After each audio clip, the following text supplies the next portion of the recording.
জন্মদিনে উইশ করা যাবে কিনা, দয়া করে কোরআন এবং হাদিসের আলোকে উত্তর দিবেন। একজন মুসলমান তিনি জন্মদিবস উদযাপন করবেন না, কারণ জন্মদিবস উদযাপন করা এটা পেগানদের থেকে এসেছে, এটা ভিনধর্মী মানুষদের থেকে এসেছে। শুধুমাত্র তাদের থেকে এসেছে তা নয়, জন্মদিনকে কেন্দ্র করে যে কাজগুলো হয়ে থাকে, এমন কি এই যে আমরা আগুন জ্বালিয়ে থাকি, অনেকে জন্মদিনকে কেন্দ্র করে মোমবাতি জ্বালিয়ে থাকেন, কেক কাটাকাটি করে থাকেন, এই সবগুলো হুবহু এইভাবে এসেছে অনেকগুলো ভ্রান্ত বিশ্বাস থেকে। অনলাইনে সার্চ দিলে বিস্তারিত পেয়ে যাবেন এই জন্মদিবসের উৎপত্তি কোত্থেকে, কোন বিশ্বাসের ভিত্তিতে, কেনই বা এই মোমবাতি জ্বালানো হয়, কেনই বা কেক কাটা হয়, কেনই বা এই আনুষ্ঠানিকতা হয়, কেনই বা উৎসব করা হয়। এটা এমনিতেই হয় না, এর পেছনে ধর্মীয় বিশ্বাস কাজ করে ভিন্নদের।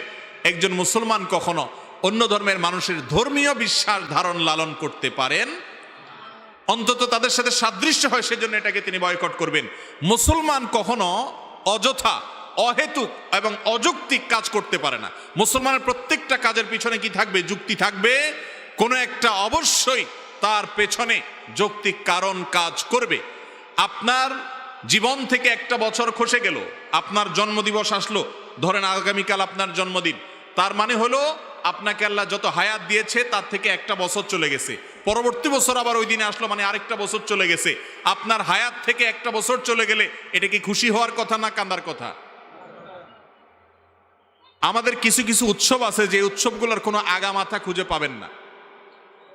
যেমন নতুন বছরের প্রথম দিন, বছরের প্রথম দিন, নতুন দিন, নববর্ষ, ইংরেজিতে 31st নাইট বলে উদযাপন করি আমরা, বাংলায় করি, অন্যান্য ভাষায় আরবিয়ানরাও আজকাল করে। এই যে বছরের প্রথম দিন মানুষ উৎসব করে কেন? কারণ বছরের প্রথম দিন আসছে। বছরের প্রথম দিন আসলে যদি উৎসব করতে হয়, তাহলে বছরের শেষ দিন চলে যাওয়ার কারণে কান্না করা উচিত না?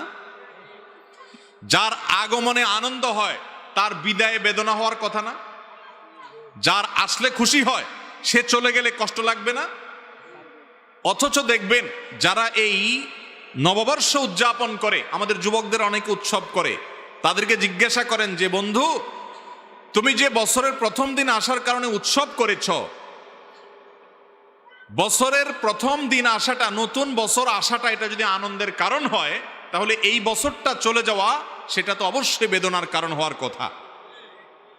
কই, তুমি তো তোমার জীবনে কখনো কোনো বছর চলে যাওয়ার কারণে, শেষ হওয়ার কারণে, আজকে বছরের শেষ দিন, কি করলাম এই বছরে আমি, এই কথা চিন্তা করি কখনো কাঁদো নাই? তাহলে তুমি হাসার দলে আছো, শুধু কাদার দলে। এই কাদার কোনো যৌক্তিকতা থাকতে পারে?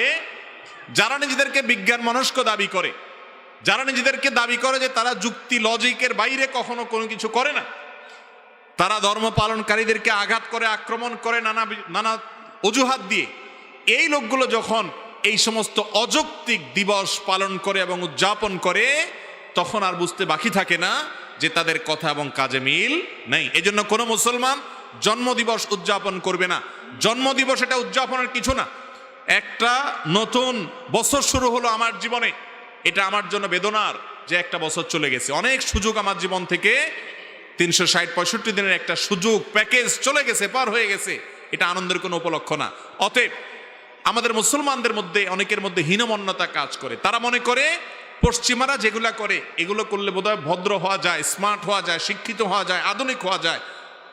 এই জন্য তারা জাতে উঠার জন্য তাদের অন্ধ অনুকরণ করে।